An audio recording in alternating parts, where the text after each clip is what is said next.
मौजूद हैं और हमारे साथ भाजपा के कैंडिडेट जो कि असेंबली सीट से डोडा से लड़ रहे हैं 52 कॉन्स्टिट्यूएंसी से गजेश सिंह राणा जो है वो मौजूद है। सर बहुत बहुत शुक्रिया इंडिया न्यूज़ एक्स से बात करने के लिए। कैसे देख रहे हैं, क्योंकि सुबह सुबह जो है वोट करने यहाँ पर पहुंच गए? धन्यवाद। ये बड़ा खुशी का मौका है कि आज हमें ये मौका मिल रहा है और मेरी पार्टी ने मेरे ऊपर विश्वास जताया है। इस विश्वास के लिए बहुत बहुत धन्यवाद करना चाहूँगा पार्टी का। पहले मतदान और फिर जलपान का मैसेज जो है वो दे रहे हैं? जी बिल्कुल, सबसे पहले मतदान से ही हमारी तकदीर बदल सकती है, उसके बाद जलपान। वही सर, अगर बात करें तो क्या कुछ मुद्दे हैं जिनको ध्यान में रख के लोग जो है वो वोट कर रहे हैं, और क्या कुछ आपका विजन है डोडा को लेकर, जम्मू कश्मीर को लेकर? सबसे पहले तो अमन शांति का मुद्दा है। हमारे डोडा में जो अमन शांति, पिछले कई सालों से बहुत परेशान रहते थे हम, लेकिन अब अमन शांति सबसे पहले ज़रूरी है। जब अमन शांति रहेगी, हमारा दिलो दिमाग एक जगह रहेगा, तो हम डेवलपमेंट के इशू सोच सकते हैं। आज बहुत अच्छा वातावरण डोडा का है। इस वातावरण को बनाए रखने के लिए सब लोग अमन और भाईचारे के साथ रहें और तरक्की के काम तभी हम आगे कर सकते हैं। ओपोजिशन की बात करें तो कांग्रेस और एनसी जो है वो साथ आ गई हैं, पीडीपी भी है, तो अपने विरोधियों को किस तरीके से देख रहे हैं, अपोनेंट को किस तरीके से देख रहे हैं, और लग रहा है आप उन्हें चुनौती दे पाएंगे? देखिए, विरोधी तो इकट्ठे हों या अलग अलग हों, विरोधी रहता है, लेकिन पॉलिटिकल पार्टी में कोई किसी का विरोधी नहीं है। जिसको सरकार रहती है, उसके जब सरकार में आता तो उसके लिए सब लोग यकसां रहते हैं। ये लड़ाई चुनाव तक ही रहती है, लेकिन सबका एजेंडा यही रहता है कि डेवलपमेंट करें। हमारा एजेंडा ये है। नेशनल कॉन्फ्रेंस को भी आपने आजमाया है, कांग्रेस को भी आजमाया, पीडीपी को आपने आजमाया है। हमारा यही लोगों से अपील रहेगी, आप भारतीय जनता पार्टी को एक बार मौका दीजिए। मैं आपके बीच का, गरीब परिवार से आपके बीच के रहने वाला हूं, तो मैं आपको जो भी आपकी अपेक्षाएं और आकांक्षाएं उनको खरा उतरने का प्रयास करूंगा। क्योंकि आपने मौका मांगा है जनता से, तो अगर आप चुनकर आते हैं तो आपकी प्रायोरिटीज जो है वो क्या रहने वाली है इस रीजन को लेकर? सबसे पहले प्रायोरिटी जो मेरी ये रहेगी कि मैं अपने डोडा क्षेत्र में शांति और अमन भाईचारा कैसे कायम कर सकूँ। ये उसके साथ डेवलपमेंट के इशू, जो हमारे बेरोजगार युवा हैं, जो हमारे जितने भी हमें यहाँ पे बेरोजगार दिखते हैं, वो बेरोजगारी खत्म हो। चाहे उसके माध्यम से हमें पावर प्रोजेक्ट के बारे में बात करनी पड़ेगी। पावर प्रोजेक्ट जो हमारे बन रहे हैं उसमें हमारे युवा लगें, और जो स्किल डेवलपमेंट, सबसे बड़ी बात, हमारे जो डोडा रेस्टवाइल डोडा है उसमें स्किल्ड की काफ़ी दिक्कत रहती है। पढ़ाई तो करते हैं लेकिन कोई स्किल्ड प्रोफेशनल उनके पास कोई नहीं रहता है। तो प्रोफेशनल के बारे में उनको चाहिए, हम उनके स्किल्ड इंडिया के माध्यम से उन लोगों को ट्रेंड करेंगे और उसके बाद प्रोजेक्ट में उनको रोजगार दिलाएंगे। डोडा की बात करें तो ये महत्वपूर्ण इसलिए भी हो जाती है कहीं ना कहीं, क्योंकि पहली रैली की बात करें तो प्रधानमंत्री ने अपने जो जम्मू कश्मीर एक इलेक्शन की जो शुरुआत है, पहली रैली यहाँ पर की थी, और उन्होंने जोरदार हमला जो है वो ओपोनेंट पे किया था। उन्होंने कई मुद्दे पे बात करी, आर्टिकल 370 पे बात करी, उन्होंने स्टेटहुड लाने की बात करी। तो किस तरीके से प्रधानमंत्री की इस रैली को देखते हैं और कितना असर इसका लोगों पे पड़ेगा? काफ़ी असर इसका पड़ेगा, क्योंकि प्रधानमंत्री जी ऐसे हैं कि जो कहते हैं सो करते हैं। भाजपा का एक नारा है, सबका साथ सबका विकास और सबका प्रयास। हम सब लोग प्रयास करेंगे तो ही सबका विकास हो सकता है। इसी मूल मंत्र को लेकर हम आगे बढ़ रहे हैं और इसी के साथ बढ़ते जाएंगे। ठीक है, बहुत बहुत शुक्रिया। गयाल सिंह राणा जी को आप सुन रहे थे, बीजेपी के कैंडिडेट हैं और वोट डाल के आए। एक बार सर अगर आप अपना निशान भी दिखा दें तो देखिए, वोट डाला है, अपने मस्त का इस्तेमाल किया, और एक मैसेज जो है वो सुबह सुबह देने की जो मुहिम है वो की है कि पहले मतदान और फिर जलपान। लगातार हम देख रहे हैं जो गर्मी है इलेक्शंस की वो देखने को मिल रही थी डोडा में, और अब जो लोग हैं वो भी वोट करने को तैयार हैं, और जो बीजेपी के कैंडिडेट है उन्होंने भी वोट किया है, और लोगों से जो इच्छा है, जो मैसेज है वो उनको दिया है कि अपना भी वो वोट डालें और कहीं ना कहीं उनको एक बार जरूर मौका दें। कैमरा पर्सन अविनाश के साथ मैं आरजू सेठ, इंडिया न्यूज़, डोडा। तो आम हो या खास उम्मीदवार हो या फिर मतदाता, सभी बड़ी संख्या में अपने तमाम लोगों के साथ, सहयोगियों के साथ, दोस्तों के साथ, परिवार वालों के साथ पोलिंग बूथ पर नजर आ रहे हैं। और ये तस्वीरें सीधी हम आप तक पहुंचा रहे हैं जम्मू कश्मीर के अलग अलग पोलिंग बूथ से। इंडिया न्यूज़ की बड़ी कवरेज सुबह से लगातार जारी है। तमाम पोलिंग स्टेशंस पर हमारे सहयोगी मौजूद हैं, वहां से हर एक तस्वीरें आप तक पहुंचा रहे हैं, क्योंकि ये चुनाव खास है, क्योंकि धारा 370 के हटने के बाद घाटी में पहले विधानसभा चुनाव है, और ऐसे में बड़ी संख्या में महिलाएं जो है वो घरों से बाहर निकलकर अपने मताधिकार का इस्तेमाल करने के लिए पोलिंग बूथ पर कतार में नजर आ रही हैं। युवा नजर आ रहे हैं, जो बुजुर्ग हैं वो नजर आ रहे हैं, और कहीं ना कहीं ये तस्वीरें दिखाती है कि आखिर भारत में लोकतंत्र को लेकर लोगों की आस्था कितनी गहरी है। तमाम लोग अपने मुद्दे, अपनी समस्याओं को ध्यान में रखते हुए 10 साल बाद घाटी में हो रहे इस चुनाव को लेकर अपने मताधिकार का प्रयोग करते नजर आ रहे हैं। भारत के प्रधानमंत्री नरेंद्र मोदी ने भी लोगों से बड़ी संख्या में घरों से निकलकर वोट करने की अपील की है। उनसे कहा है कि आप लोकतंत्र के इस महापर्व में बढ़ चढ़कर हिस्सा लें। फर्स्ट टाइम वोटर्स और युवा मतदाताओं से खास करके प्रधानमंत्री ने अपील की है कि लोकतंत्र द्वारा दिए गए आपको मताधिकार के हक का आप इस्तेमाल करें। हमारी सहयोगी महिमा लगातार तमाम अपडेट्स हम तक जम्मू कश्मीर से पहुंचा रही हैं। महिमा की एक रिपोर्ट देखते हैं जिसमें उन्होंने तमाम मतदाता जो सुबह से अपने घरों से निकलकर जम्मू कश्मीर के लिए आज एक ऐतिहासिक दिन, क्योंकि एक दशक के बाद आज जम्मू कश्मीर की जो आवाम है अपने डेमोक्रेटिक राइट को एक्सरसाइज करने जा रही है। इससे पहले क्योंकि आज फर्स्ट फेज है जम्मू कश्मीर के असेंबली इलेक्शन 2024 का। वहीं प्रधानमंत्री नरेंद्र मोदी ने भी अपने एक्स अकाउंट पर लोगों से ज्यादा जो कॉन्स्टिट्यूएंसी फर्स्ट फेज में जम्मू कश्मीर में वोटिंग के लिए या पोलिंग के लिए जा रही है, उनमें लोगों से अपील की है कि आप ज्यादा से ज्यादा आएं और अपने मत का प्रयोग करें। साथ ही साथ उन्होंने युवाओं और फर्स्ट टाइम वोटर्स से भी अपील की है कि वो ज्यादा से ज्यादा आए। इस समय हम पामपोर में मौजूद है, जो कि पुलवामा में एक क्षेत्र है। यहाँ पे हम पोलिंग स्टेशन के बाहर मौजूद है, लेकिन कुछ महिलाएं हमारे साथ यहाँ पर मौजूद है। सुबह का दिन है, खुशनुमा जो ठंड है वो भी यहाँ पर है। कितने खुश हैं लोग यहाँ पर, ये जानने की कोशिश करते हैं। सुबह मैम, आप सुबह यहाँ पर आई हैं, कितनी खुश है? क्योंकि बहुत खुश हैं हम, बहुत खुश हैं यहाँ के। वो जैसे कि एक माँ बाप मर जाता है किसी का, तो वो माँ बाप के बिना रह जाता है, वही हालात थी कश्मीर की।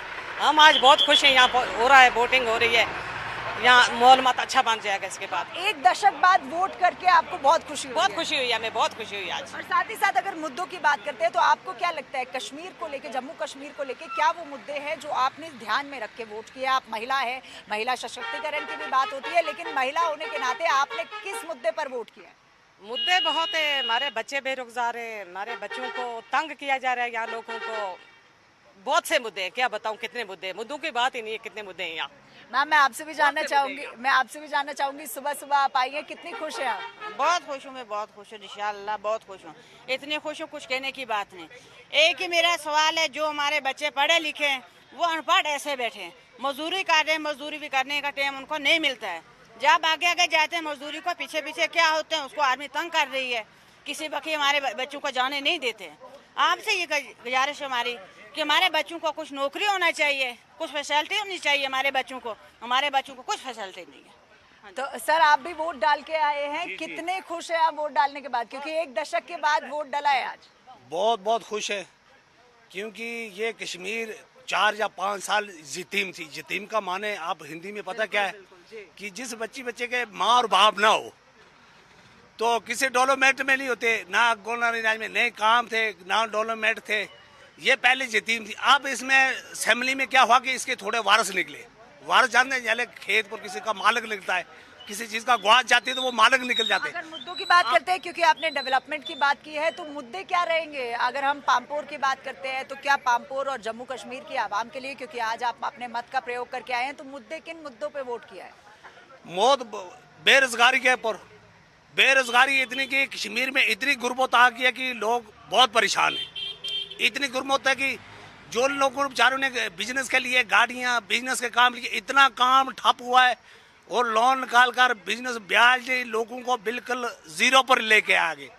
अब लोगों का जो काम नहीं है, तो इसलिए इन मुद्दों के लिए कि लोगों को डेवलपमेंट कुछ काम होने चाहिए, लोगों को कुछ काम निकलने चाहिए। बेरोजगारी है, बच्चों की उम्र एज हो रही है। जिन बच्चों ने फार्म भरे हैं, पुलिस में भरे हैं, डॉक्टरों में भरे, 18 साल की एज में भरे, वो इंतजार करते करते 25 में चल गए, तो आप वो आगे कहाँ कर पाएंगे नौकरी? आप तो क्या उनका फार्म भी नहीं हो रहा है।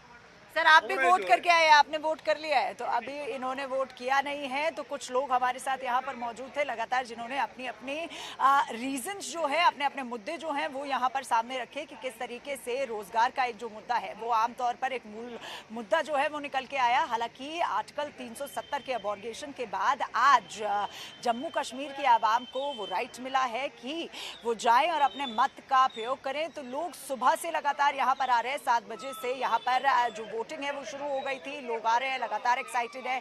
महिला हूँ, बुजुर्ग हूँ, अपने अपने बच्चों के साथ भी वो यहाँ पर आ रहे हैं। हमने सुबह सुबह एक 80 साल की महिला से बात की और सभी लोग बहुत ही ज्यादा खुश हैं क्योंकि आज एक हिस्टोरिक मोमेंट जो है वो जम्मू कश्मीर की जनता के लिए दिखाई दे रहा है। वीडियो जर्नलिस्ट अंकुश के साथ महिमा कटारिया, ITV नेटवर्क।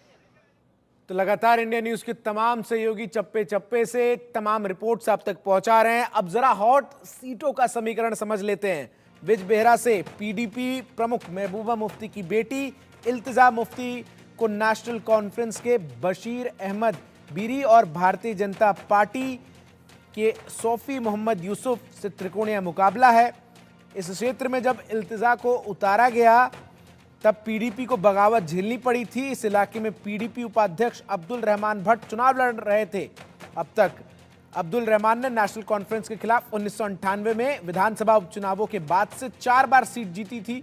बीजेपी ने यहां से पूर्व MLC सोफी यूसुफ को मैदान में उतारा है। माना जा रहा है कि इस निर्वाचन क्षेत्र में इल्तिजा PDP के कैडर वोट पर भरोसा कर रही हैं। हालांकि जमात और AIP का गठबंधन भी यहां पर असर दिखा सकता है। अगली सीट पुलवामा की, जहां PDP के वहीद पारा चुनाव लड़ रहे हैं।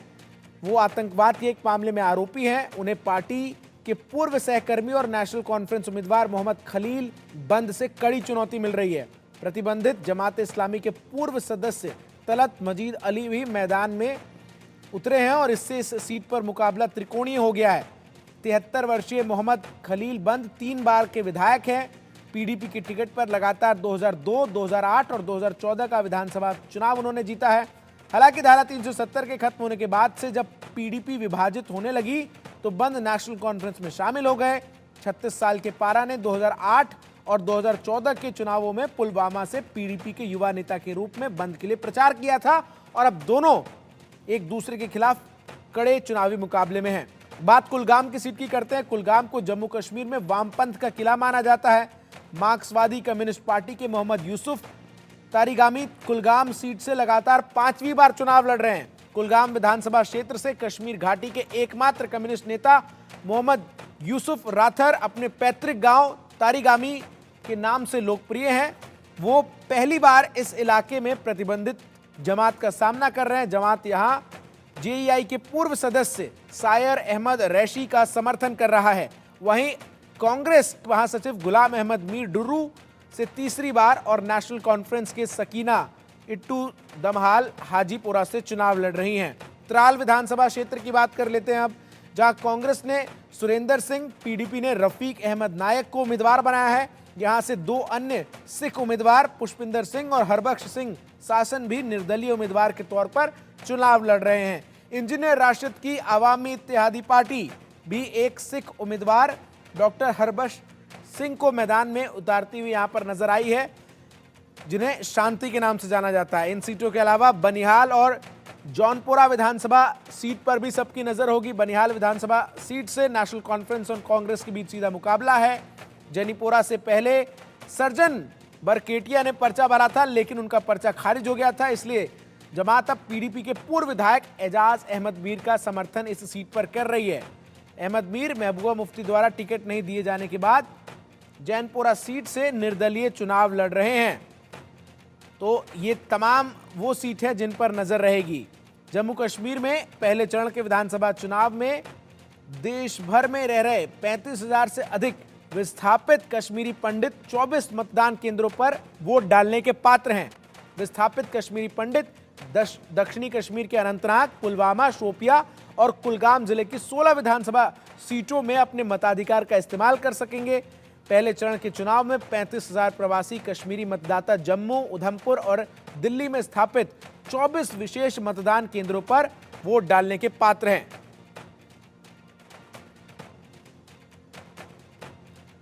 बड़ी कवरेज इंडिया न्यूज की लगातार बनी हुई है। तमाम हाई प्रोफाइल सीटों से हमारे सहयोगी लगातार हमारे साथ जुड़े हुए हैं और वो आज पूरे दिन लोकतंत्र की वापसी की जम्मू कश्मीर में तमाम तस्वीरें आप तक पहुंचाते रहेंगे, मतदाताओं से बात करते रहेंगे, उम्मीदवारों से